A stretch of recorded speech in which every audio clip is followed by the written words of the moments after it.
Hello everybody, Scott here, and I just got out of AVX 3D Thor Ragnarok opening night. Though everything has a preview night now on Thursdays, I guess, but it's Friday, November 3rd for the new Thor. Now,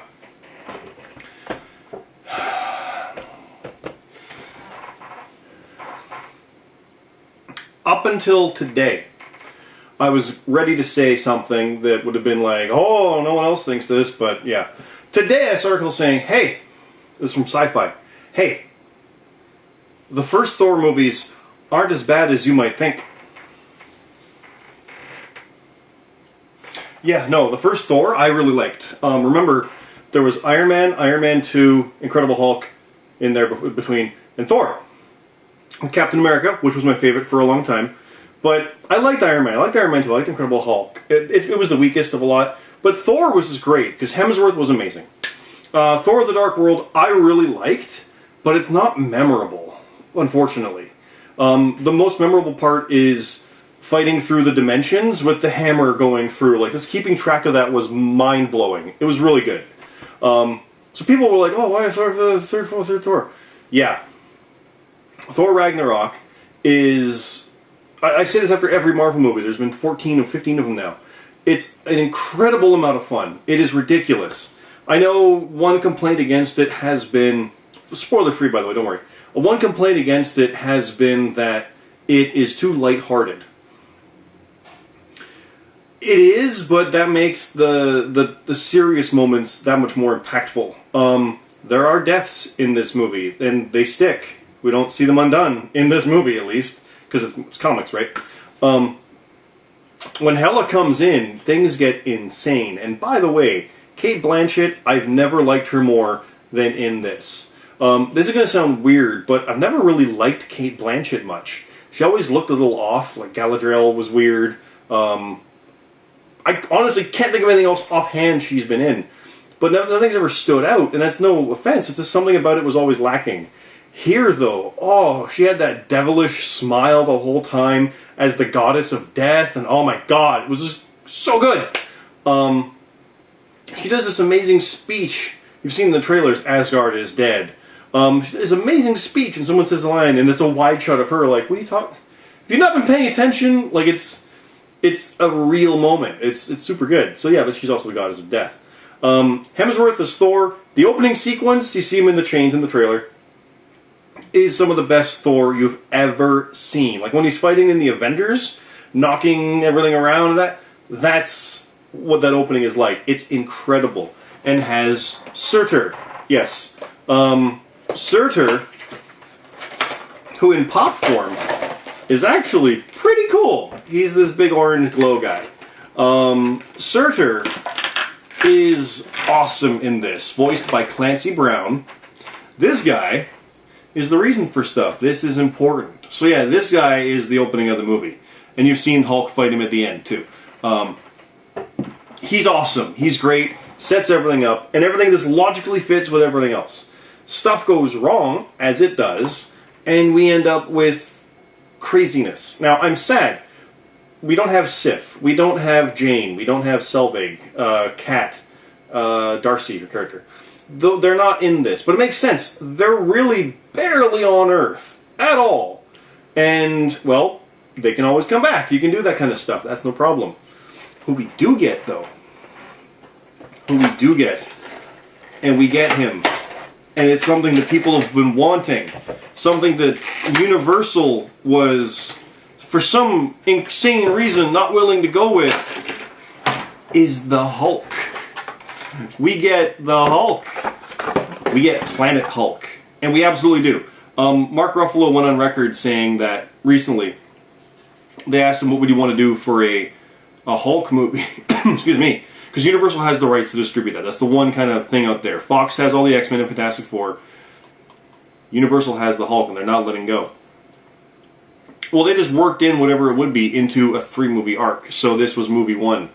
Hulk is so good in this. He talks a lot, too. And he's ridiculously awesome and fun. Much as you would expect from the Hulk.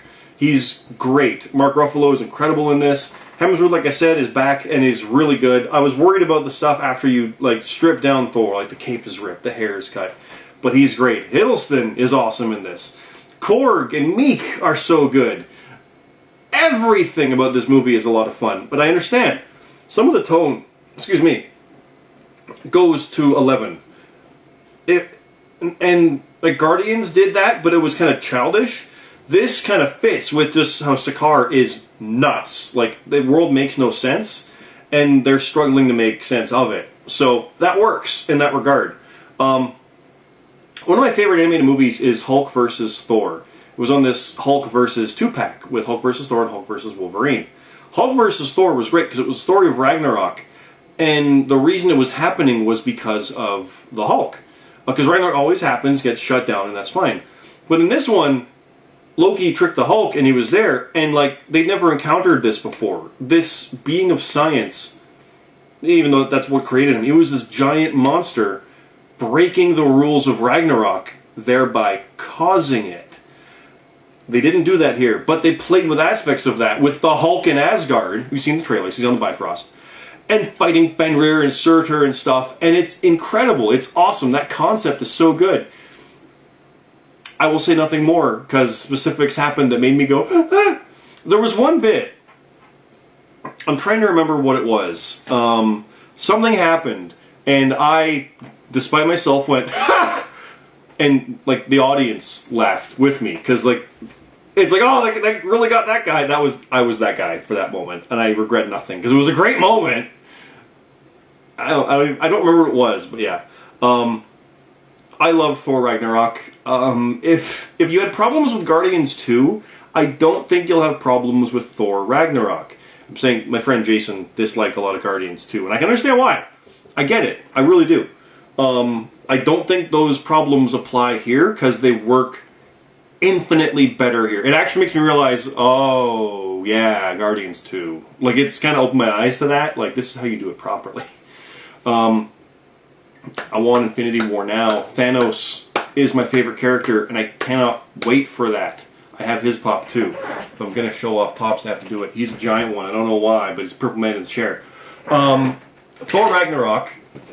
I don't like to rank movies, but I'm going to give it at least 4 on Letterboxd out of 5, maybe 4.5. Is it perfect? No. Like I said, Valkyrie was all right. I didn't really like some of the stuff they did with her. She was okay. Like, she was very good, don't get me wrong, but it's just like, that's not how I picture Valkyrie. And that's part of the problem with the Marvel movies sometimes. They'll get stuff incredibly accurate, like Planet Hulk look or Surtur, but then Valkyrie is completely different. And it's not, oh, the guy's the black girl. It's not that. It's not that. But that's not what Valkyrie is. And what happens with that, I don't know how this goes back in. What happens with that is you get some characters like Star-Lord, even still with the mask being what it is, it's still the same look. They just change things up and modernize, and okay, I get that. But then Tony Stark is the frickin' panel of the comic book. But then the Ancient One isn't. But Doctor Strange is. It's weird how, like, this must be perfect. These are open to interpretation. Valkyrie fell into that side. That said, I really liked that Valkyrie. She was great. She was a lot of fun. But I don't see why they had to go that way and make Valkyrie into that character. I don't understand. I can't. It's going to be loud if I put him back in. So, that's probably the half star right there. I know people are like, oh, you didn't like the black girl. No, Tessa Thompson was great. She was really good. I didn't like Collector's henchwoman as well. She was great, but just there was almost too much for her in how little she did, but it worked out in the end. There is after credit stuff, by the way, too. This movie was super fun. Absolutely recommend it. Big screen, good 3D. Like, 3D was crazy in this. It really did a lot. Again, it kind of falls short by the end. You don't really notice it. But in the Bifrost and things going and hell, having all these spears coming out was really cool. Go see this movie. Soundtrack's incredible too. Oh my god, it's good. I know this is the same as every Marvel movie, and then I kind of think it later on afterwards. But this one is so memorable compared to the first 2 Thors. I don't know if it's quotable. There's some good stuff, but we'll see how that kind of lasts. But overall, this is easily one of the better of its type, I think. It's really, really, really good. It doesn't deconstruct anything. Oops, I didn't mute that. It doesn't deconstruct anything, but it doesn't break anything either. It goes to the norm, but doesn't. Like, it doesn't follow the formula. The villain is incredible. Yeah. So that's that.